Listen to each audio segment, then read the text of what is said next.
Welcome to my series of basketball videos where I'll be comparing various NBA grades against each other. I'm doing this because I find that a lot of the basketball videos comparing players on YouTube are too focused on the big names, and sometimes compare players from different positions. For example, lots of people compare Jordan to LeBron and Kobe to Duncan, just because of their similar levels of achievements, but since those players play different positions and have different styles of play, it's not an interesting comparison. In this series, I want to do a comparison not between just more well-known players, but players from days past, in the 1960s, 1970s, 1980s, and even the ABA as well, that most modern fans probably do not have too much knowledge about. Also, as much as possible, I want to compare players that play similar positions and have similar play styles. To me, that's a more interesting and fruitful comparison. I'll be using 6 different metrics to compare each player. The first category is scoring. This category will be defined by each player's career points per game, peak points per game, both in the regular season and playoffs, and number of scoring titles. Rebounding. This category will be defined by each player's career rebounds per game, peak rebounds per game both in the regular season and playoffs, and number of rebounding titles. Passing. This category will be defined by each player's career assists per game, peak assists per game both regular season and playoffs, and number of assist titles. Efficiency and advanced metrics. This category will be defined by each player's career true shooting percentage per and win shares per 48, both in the regular season and playoffs. The reason I use true shooting percentage is because it's more fair to guards.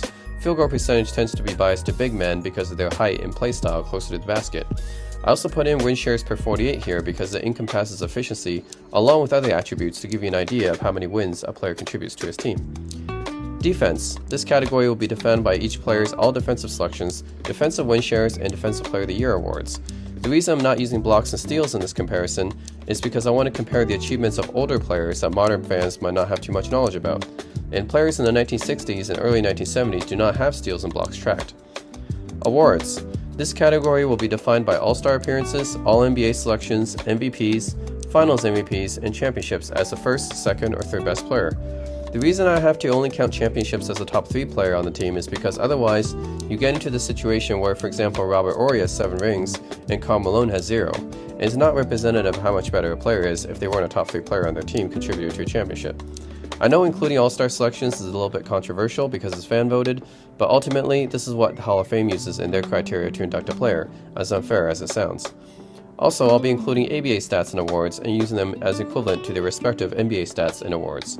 The only one that's different about the ABA is that instead of Finals MVP, they have Playoffs MVP, which honestly is a better idea than Finals MVP since it accounts for the whole playoffs, but just to keep it simple, I'll be referring to the ABA Playoffs MVP as Finals MVP here.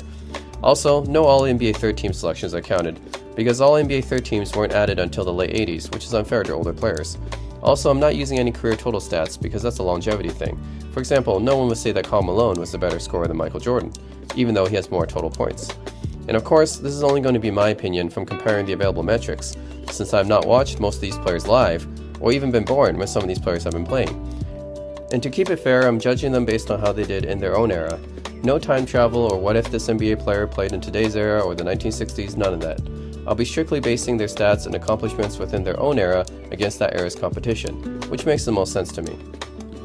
So I hope you guys enjoy this comparison video and hopefully learn something new from it.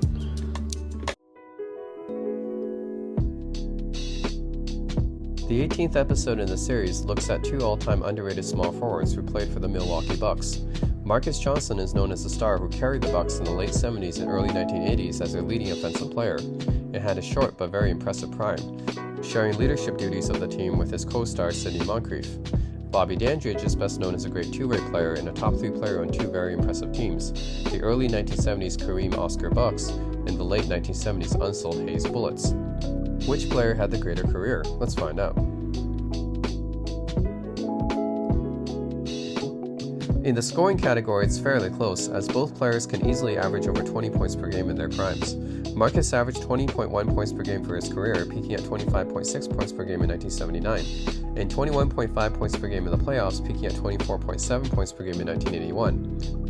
Dandridge averaged 18.5 points per game for his career, peaking at 21.5 points per game in 1976, and a more substantial 20.1 points per game in the playoffs, peaking at 23.1 points per game in 1979. Dandridge was a solid defensive player who raised his numbers in the playoffs and showed up when it mattered. But Marques had a dominant prime when he was competing with a crowded field of high-scoring forwards like Adrian Dantley, Bernard King, and Alex English, and could match up with the best of them.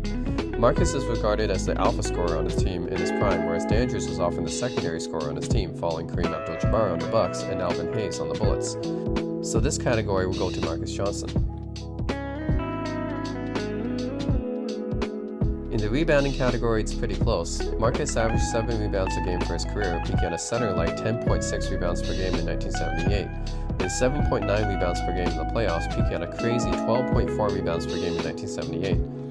Dandridge averaged a similar 6.8 rebounds a game for his career, peaking at 8.2 a game in 1973, and 7.7 rebounds per game in the playoffs, peaking at 9.6 a game in 1971. Both players were definitely great rebounders for their position and size, and averaged around 7 to 8 rebounds per game in their primes.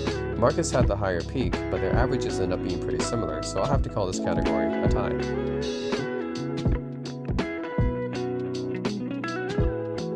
In the passing category, it's also pretty close, as both players were fairly solid passers for their position as well. Marques averaged 3.6 assists per game for his career, peaking at 4.6 a game in 1981, and 3.7 assists per game in the playoffs, peaking at 4.9 a game in 1981. Dandridge averaged 3.4 assists per game for his career, peaking at 4.7 a game in 1979, and 3.7 assists per game in the playoffs, peaking at 5.7 a game in 1970. Their numbers are just so similar in this category, I cannot say one player was a better passer than the other, and this category will also go as a tie.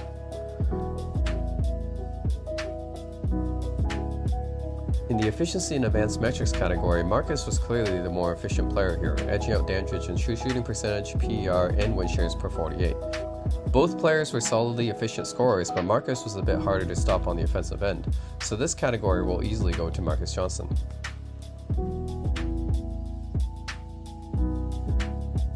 In the defense category, Marques was an average defender, but Dandridge was considered a great two-way player who can get it done on both ends of the court. His all-defensive first-team selection and higher defensive win shares is testament to this, so this category goes to Bob Dandridge fairly handily. In the awards category, while Marques has more All-NBA selections and All-Star selections to his credit, Dandridge has the hardware goods.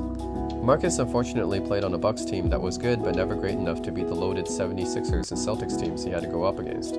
Dandridge had far more success in the postseason, reaching 4 NBA Finals with the Bucks and Bullets and winning 2 titles as a top 3 player on those teams. So although Marques was viewed as a better player more times in his career, Dandridge's championships put him over the edge here, and this category will go to him.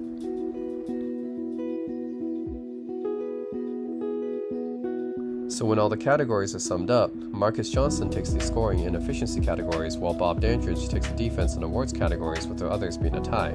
So overall, it's a tie, and it really is very, very close between these two players, as they are separated by a hair. If you forced me to pick a player, I will actually have to go with Marques because of his offensive talent, and he was recognized as the best forward in the game 2 more times than Dandridge was. Although Dandridge was the better defender and had more postseason success, I also feel that Dandridge had the better team than Marques most of the time and benefited from that. Also, Marques played against arguably tougher, more stacked competition in the 80s. Although neither player is remembered very much today, they were both 2 of the best Bucks players of all time and 2 of the best all-around small forwards ever. Marques Johnson was one of the best offensive forwards of the late 1970s and early 1980s, and his short prime unfortunately got overshadowed by the amount of offensive talent at the forward position at that time. And Bob Dandridge was a key player on 2 championship squads for 2 different teams, just doing whatever was needed to win the game on both ends of the court. I hope you guys enjoyed this comparison. Thanks for watching. Be sure to like and subscribe, and stay tuned for the next comparison video.